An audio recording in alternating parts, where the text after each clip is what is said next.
My brothers and sisters, fear Allah subhanahu wa ta'ala in the true form that He must be feared. And do not allow yourselves to die except as true believers and Muslims. The best of all speech is the speech of Allah, the Quran. And the best of all guidance is the guidance of His Messenger Muhammad sallallahu alayhi wa sallam, who left us on the clear white page. Its night is as clear as its day, and nobody can be led astray except he or she who is soon to destruction and neglectful. My brothers and sisters, Allah subhanahu wa ta'ala, He has created the night and the day. He is the one who created our lives and the time which each one of us is going to live. From the moment our mothers conceive us, our time life is written for us. How long are we going to live? How much time do we have? How long is our youth going to be? And who of us will reach old age and who of us won't? My brothers and sisters, Allah subhanahu wa ta'ala reminds us in the Quran in Surah Al-Hashr. He says to us, fear Allah. Fear Allah and look at what each person has put forth for tomorrow. What is tomorrow? Tomorrow is the hereafter. Tomorrow, which Allah subhanahu wa ta'ala talks about, is the time of our death.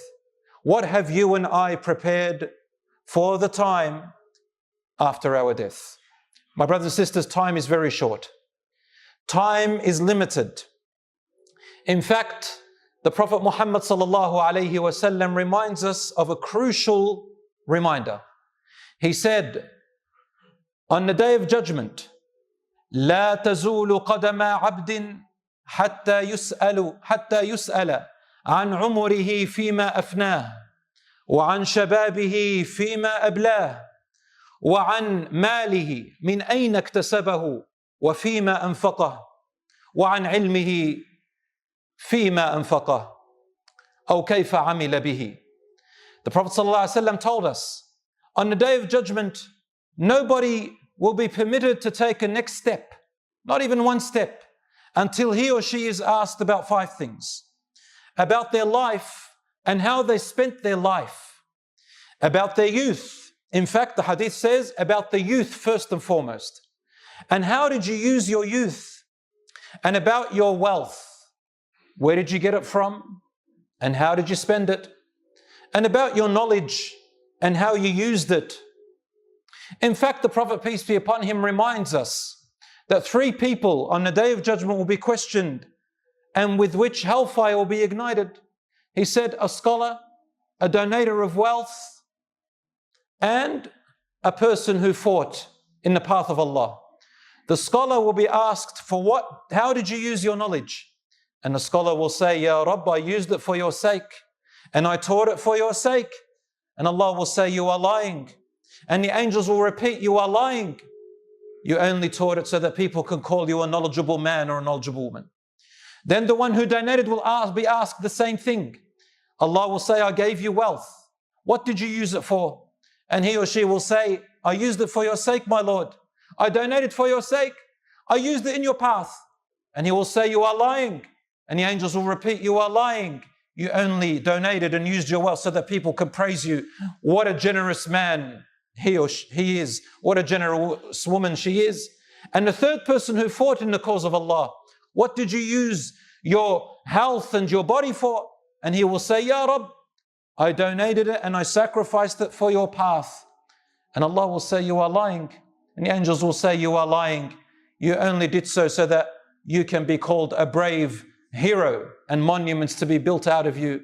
And so Allah will say, for each one of these 3, you have received what you worked for. You received the reward that you did it for.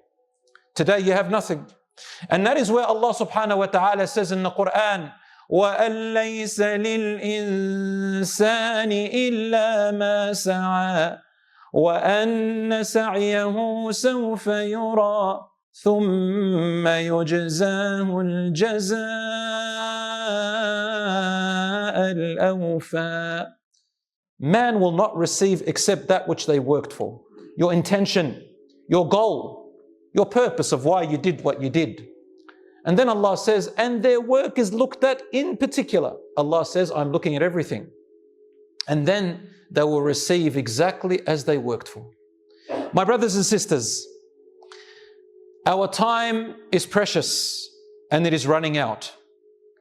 And on the day of judgment, one of the biggest regrets that a person will have is the time that they wasted. I know a lot of young people are here with us today, and it makes me so proud to see them. Because back in my days when I was a child, you wouldn't see people in the masjid more than or less than 30 years old at least. And most of them were from overseas. But now we see young people who are raised in this country, and they're coming to the masjid and they're looking up to people who remind them of Allah. I have great hope and great pride, wallahi, to see young people who are moving and going along the way for this new generation, insha'Allah ta'ala. They have knowledge, they have the language that is needed, and from a young age, mashallah, they're looking up to role models, people who remind them of Allah. Wallahi, I see the future bright, insha'Allah ta'ala. So welcome my young brothers and sisters especially, but I have to give you a reminder. Your youth and your knowledge which Allah has given you, the time which He has given you is precious. How are you going to use it? Don't waste it. The Prophet ﷺ, he used to remind his young companions the following things. And who do you think the young companions were around the Prophet ﷺ? When people talk about Sahabas, they think old people. They think 40, 50, 60 years old. 40 is not that old, but they think older. But when you look at the companions' ages, majority of them were very young. They were not even past 20 years old. Many of them were teenagers. Would you believe that? Many of them were teenagers. You have a number of them that are mentioned so often, like Abdullah ibn Abbas, Abdullah ibn Mas'ud. For example, Ali radiallahu anhu, all of them were usually about 10, 12, 11, 14 years old. Rasul sallallahu alaihi wasallam, when he talked to his companions, he loved to guide them, these young companions. And he used to say, for example, he said to them, "Man sanna fil islami sunnatan hasana, falahu ajruha wa ajru man amila biha, ghayra anna ajrahu la yanqusu minhu shay." Rasul sallallahu alaihi wasallam, he said that whoever starts a good initiative, something good that benefits people, fil Islam, in Islam, meaning that in accordance with what pleases Allah subhanahu wa ta'ala. What did we learn in Islam that pleases Allah? Whoever after Islam starts and initiates something that is beneficial and good, he or she will have its reward. And they will have the reward of anybody who copies and continues in what you initiated until the end of time. In another hadith it says, so long as people are acting on it, you will still continue to receive the reward of people acting on it until someone stops. Except that your reward and their reward will not be diminished, meaning that just because somebody did the action which you started, it doesn't mean that their reward comes to you and they lose out. No, they get the reward, you get double, triple, quadruple. It's like an investment that you invest in. It continues to grow for you even after you die. So think, brothers and sisters, not only in this world, but what will you leave behind? What is the legacy that you leave behind?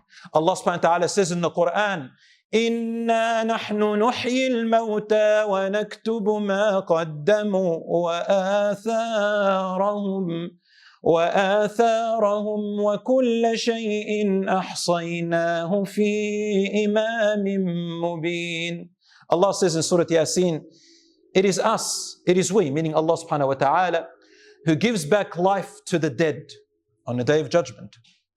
And we write and record everything that a person does in their lifetime and whatever they left behind. And whatever they left behind, your legacy. You'll be dead in your grave and you've left something amazing behind, good or something, walayadu billah, bad. It continues for you even after you have died.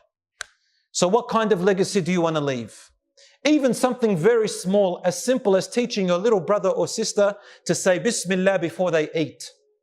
A little dhikr dua before they go to sleep. You taught them some good manners. You taught them how to treat their neighbors, for example. You taught them that just merely moving an object off the street which will harm other people, you get rewarded for it. You taught them that merely looking after an animal, giving a little water for a cat, for example, or moving away from an ant's house for the sake of Allah gives them rewards. These little things that you teach someone else and they continue to act upon them, to you they might seem a little bit, but to Allah they are huge. They'll continue for you so long as they learn it and teach others. A little sadaqah, a little charity that you gave. Maybe it's 10 pounds or it's £1 or whatever it is. Anything that you left behind for the sake of Allah. then it is for you. And Allah subhanahu wa ta'ala will multiply it for you on the day of judgment. Every single one of you who is sitting here, you don't have to be up here giving the khutbah. You don't have to be up giving on stage long talks and amazing motivational speeches. Each and every one of you can do something. What are the skills which Allah gave you? Think about it. What are the skills that Allah gives you? Even in martial arts, you're good at fighting, and you teach Muslims, you teach someone how to fight, and you teach them the etiquettes of fighting, and you teach them manners of that, and you teach them about how to discipline their ego and how to discipline their anger. Yet learning self-defense, do it for the sake of Allah, and that will be a legacy for you. Anything that you do, brothers and sisters, there is a legacy for you, insha'Allah ta'ala. Whether you're a mother, whether you are a father, subhanallah, leaving a righteous child behind that makes dua for you. What an amazing treasure. And my brothers and sisters, remember that Allah subhanahu wa ta'ala looks at the small deed as big, depending on one thing, what your intention was. So your intention could be bad while you're doing something amazingly good, but only to impress the people. And that action on the day of judgment becomes haba'an manthura. It becomes like the dust in the wind. So everything is based on the intention. إِنَّمَا الْأَعْمَالُ بِالنِّيَّاتِ. Actions are by their intention. Remember, you could be praying with another person right in the front line. Your salat and their salat could be exactly the same on the outside, but one of them, their salat is being lifted to Allah. The other one's not even going beyond their heads. One was doing it out of showing off. One was doing it truly for the sake of Allah. One was doing it with wudu. The other one was neglecting their wudu, for example. Some people take it seriously, others they don't. And each person receives as they worked. My brothers and sisters, finally, a little tiny story. There was a woman, nobody knows her real name at the time of the Prophet ﷺ. She was an Ethiopian woman, but nobody knew where she came from. All she was is a nice Muslim sister. Everybody knew she was their sister in Islam. And she couldn't do much. The only thing she could do was clean the masjid. So she used to clean the masjid and pick up a bit of rubbish and whatever there was, making it nice for people to pray there. Rasul ﷺ noticed her. And then one morning, he noticed that she hadn't arrived. So he asked about it. They said, Wallahi ya Rasulullah, she passed away last night. He said, why didn't you call me? I've told you that whoever passes away, let me know. They said, Ya Rasulullah, you were asleep. The weather was hot. We didn't want to wake you up. He said, go and show me where her grave is. They took him to her grave and he prayed Salat al-Janazah for her. He said, the graves are full of darknesses and misery, and my prayer and my salat for them opens it wide and fills it with blessings and nur. And also our prayers for our brothers and sisters does that too. Something so small as picking up something in the masjid gave this woman such an importance to Rasulullah sallallahu alayhi wa sallam. So brothers and sisters, as Rasulullah sallallahu alayhi wa sallam said, لا تحقرن من المعروف شيء. Do not take for granted the smallest of good deeds. وَلَوْ أَن تَلْقَى أَخَاكَ بِوَجْهٍ طَلِقٍ. Even to meet your brother with a cheerful or delightful face. All of this, insha'Allah ta'ala, أو بكلمة طيبة, or with a nice word. All of this counts in your good deeds and insha'Allah as a legacy. So look after your time, brothers and sisters, and it is precious. Ask Allah subhanahu wa ta'ala to fill it with blessings and to give you the energy and the remembrance to do so. أقول قولي هذا وأستغفر الله لي ولكم فاستغفروه يا فوز المستغفرين. My dear brothers and sisters, as we are talking today and as we live our lives, Rasul sallallahu alayhi wa sallam taught us that the believers are like one body. If one of them is in pain, one part of your body is in pain, the rest of it stays up in the middle of the night as if it is stricken with fever, it will not be able to sleep. This is how we are as brothers and sisters, with our compassion and our mercy, no matter who we are around the world, what ethnicity, what color, what gender we are, male or female, we remember each other. And right now, we all know that our brothers and sisters are suffering in Palestine. Our brothers and sisters are complaining about, they are not complaining, our brothers and sisters are calling out to Allah subhanahu wa ta'ala. And we see their atrocities happening. Wallahi, anyone who sees it, only a person with a hard heart will not be moved at all. Subhanallah, Muslims and non-Muslims are moved for them. They are all calling out to save them and help them. And we as believers should be at the forefront, bi'idhnihi ta'ala. Although we are restricted with what we can do, the least we can do is make dua for our brothers and sisters there and around the world. So let us insha'Allah make dua for them as they are going through their turmoil right now. although Allah subhanahu wa ta'ala is taking their souls and putting them in a beautiful place, we consider them martyrs bi'idnihi ta'ala, and their children as birds in paradise awaiting for them at the doors. So let us make dua for our brothers and sisters and for ourselves.